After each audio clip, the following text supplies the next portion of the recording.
An oblong slip of newspaper had appeared between O'Brien's fingers for perhaps 5 seconds. It was within the angle of Winston's vision. It was a photograph, and there was no question of its identity. It was the photograph. It was another copy of the photograph Jones, Aronson, and Rutherford at the party function in New York, which he had chased upon 11 years ago and promptly destroyed. For only an instant it was before his eyes, then it was out of sight again. But he had seen it, unquestionably he had seen it. He made a desperate, agonizing effort to wrench the top half of his body free. It was impossible to move so much as a centimeter in any direction. For the moment he had even forgotten the dial. All he wanted was to hold the photograph in his finger again, or at least to see it. "It exists," he cried. "No," said O'Brien. He stepped across the room. There was a memory hole in the opposite wall. O'Brien lifted the grating.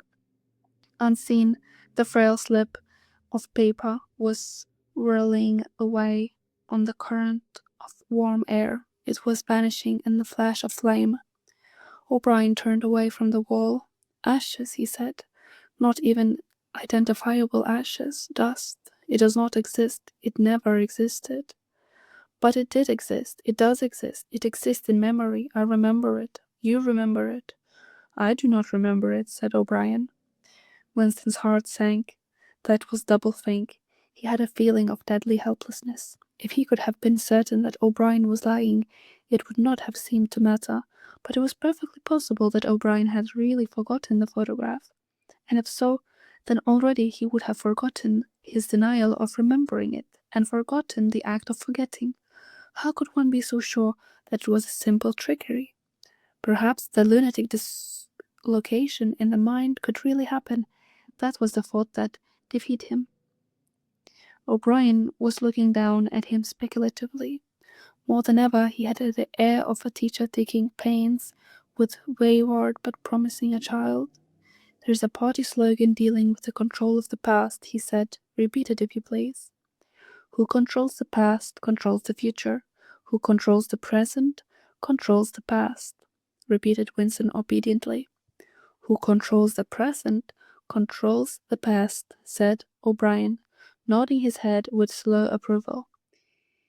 "Is it your opinion, Winston, that the past has real existence?" Again the feeling of helplessness descended upon Winston. His eyes flitted towards the dial.